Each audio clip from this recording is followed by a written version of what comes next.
I'll open up with a comment first about Tyreek Stevenson and Tyler Simmons, and then talk about practice a little bit. But obviously, very disappointed.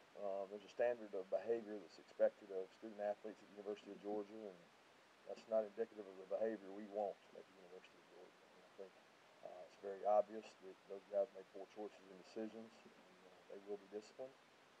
They will be disciplined internally, and to be honest with you, both of them were cited for disorderly conduct, which I think you guys know.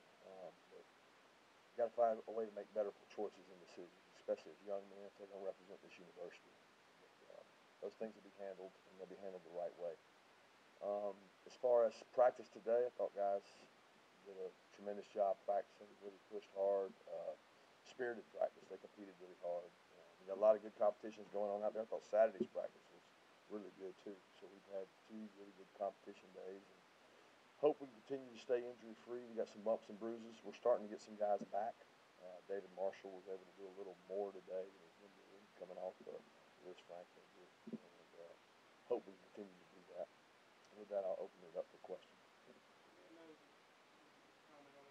Yeah. Just want to ask you, you've got a freshman right now, you've got a senior involved too. The frustration element there for you as a coach, trying to find leadership and being this kind of year.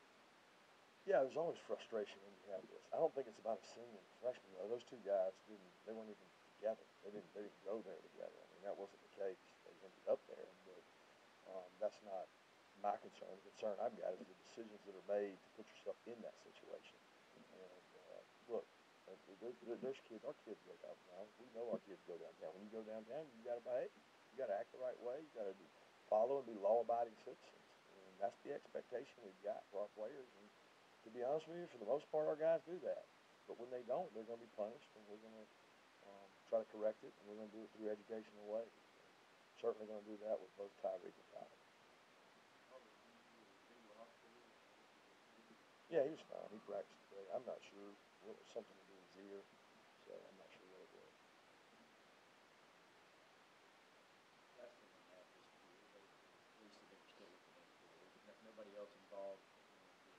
Not as far as I know. I do not think so. I think it's over and done with. I think they finished it up, but I'm not 100% sure on that. But our communication with them is those two are the guys involved. There were other guys there, but as far as the involvement, it was those two.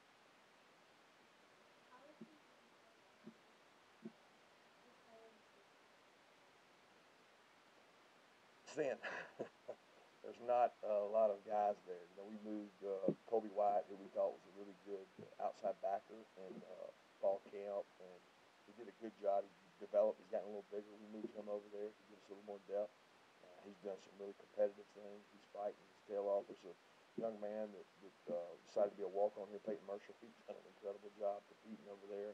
Several guys, but Charlie and John are ahead of the other guys. And obviously we got help on the way, and we want more help. But if you ask me how it is right now, it's good.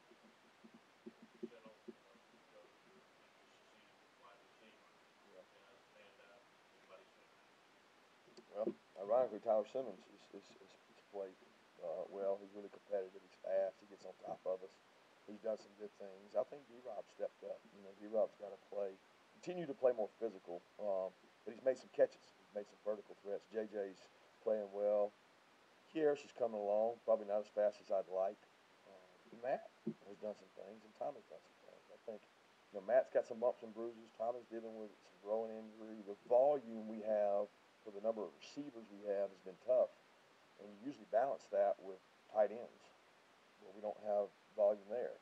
So we're thin, but we know help's on the way. We just got to do a good job developing enough depth that we feel comfortable with. They've made some plays. I definitely think that where last year it was like big play bonanza out there with the wideouts we had, the young DBs. That's balanced out more. So our DBs have gotten better. At least I hope they have. Or the receivers are not as good a group right now as it was this time last year. And that's only going to happen through getting the kids here we signed and continuing to develop.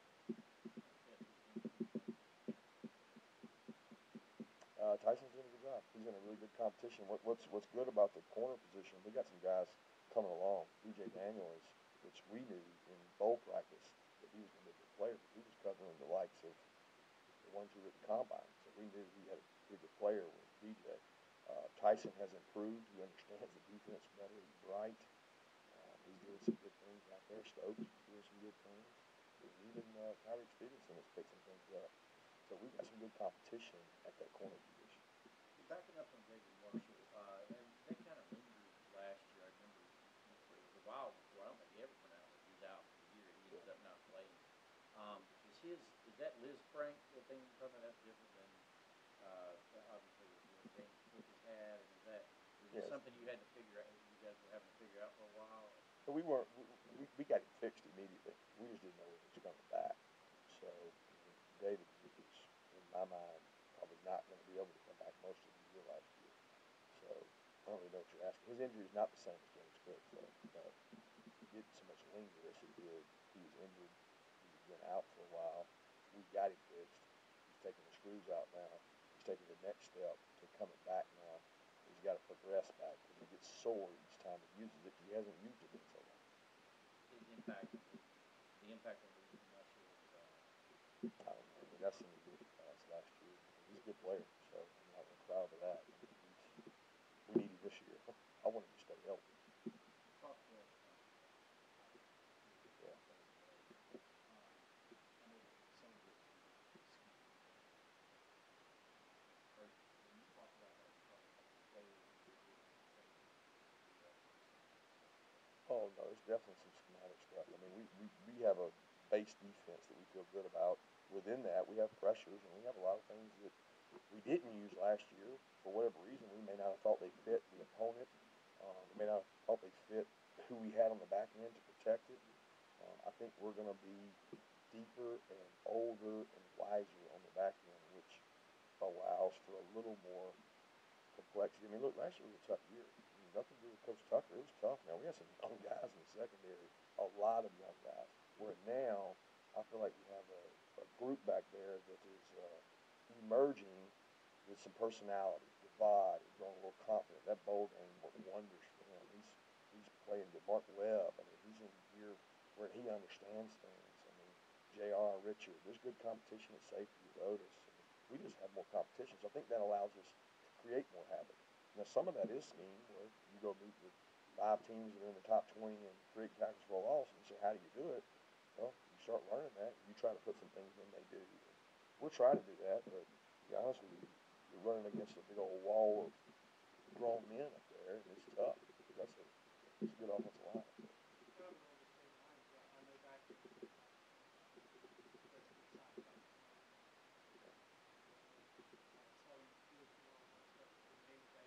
What have you seen from those guys? What makes you think they're going to be able to do? I've seen hunger out of both those guys. I mean, they don't know exactly what to do yet, but man, they do it hard. And there's something to be said for that. You know, we're going to play kids at the University of Georgia that give effort, and play hard, and do the right things. And those 2 guys, man, they play hard. Now, they don't know what they're doing yet. That's our job. That's our job. I'm very thankful that they're here 15 practices. And, I mean, Nolan has flashed some plays. He made a hell of a hit today and a really good play. He's also flashed some, what are you doing? And Jermaine's been the same way. You know, we call them Superman plays where you look out there and go, man, who is that guy? And you say, who is that jersey number? But then they're lost some too. So I'm fired up to coach those 2 guys. So I'm excited to what they're going to do to the guys in front of them from a pushing standpoint.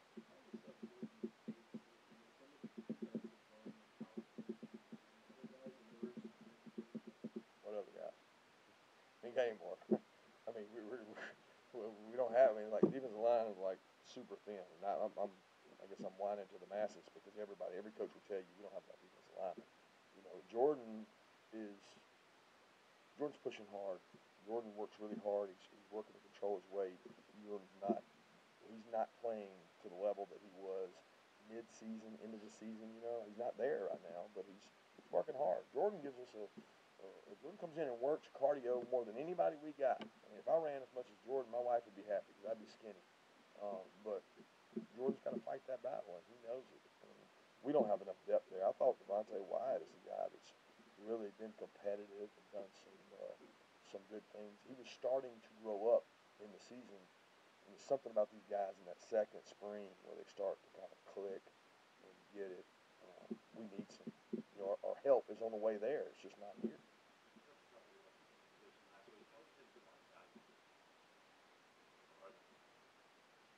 I'd say he's in 3, 4 practices. He's most improved offensive lineman. Now it's not center because he's working at center as a candidate, but he's working at right tackle and right guard.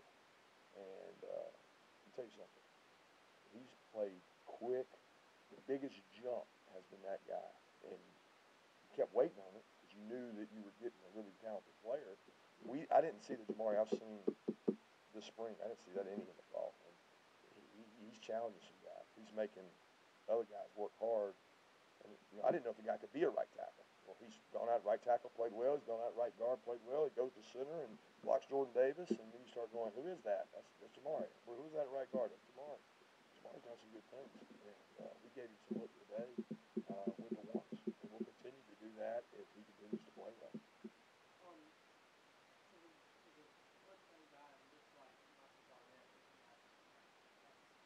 Yeah. Is that by design? I mean, is there anything you guys are looking to do differently than We want some quickness and twitch. When we study all these havoc rates, a lot of it is twitchy players, quick guys. It's a catch-22 for us because if you have quick, twitchy guys and you're playing against our guys every day in practice, our offensive line, and you move and they move you, sometimes this displacement is huge because when you got Solly and Andrew, you got really good offensive linemen, and you start moving sideways, they just whack you and move you. So we're not built to be extremely quick, violent, twitchy defense. But Mike has put on a little weight.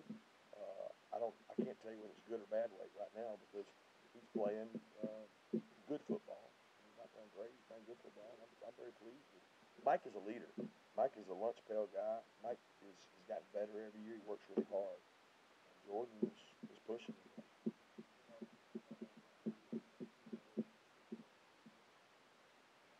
Well, Marshall's not able to do much. I see a lot in walkthrough, and I see a lost kid, Ryan Davis. The only time I see those 2 guys is in walkthrough, and I'm just licking my chops to coach them, but they don't get to go practice.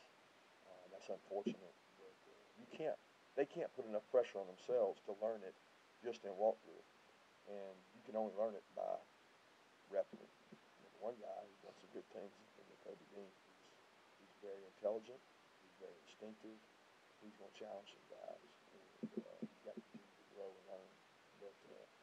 But Channing, Monty, Quay, Tay, even Jaden, they're all doing a good job. They're all competing. But as you know, we just had 2 guys leave the program. And, I thought they were both great team players and competitors, but they were not elite speed-wise. And we're not going to be able to play until we get an elite speed guy in there that can run and chase things down. And we're still looking for that. What about their coming back this year in your position? How many you have on your position come back? I don't. How important is it that you did? No, it's really important for us. I mean, we got some continuity in secondary. He's a great leader. He's very communicative. He is the alpha in that secondary. He says, "This is what we're doing." He takes over. He demands guys take notes in the meeting. He is what you want. Him staying had nothing to do with me. I mean, he talked to his dad, who's an NFL vet, played a long time. He talked to his mom. I don't get involved in that decision. I provide information, and I give feedback from people I talk to. But he made that decision, and I'm certainly glad he did. I think he'll go down as one of the best leaders to come through here. Our chance to be the best leader starter. Yeah, Brian's a power plant out there. Brian's hard to cover, explosive. I think you're just seeing more of Brian because before it was sharing. And he gets a chance to do a lot more. And he's worked really hard. And we need him to be a good leader of the team. Thanks.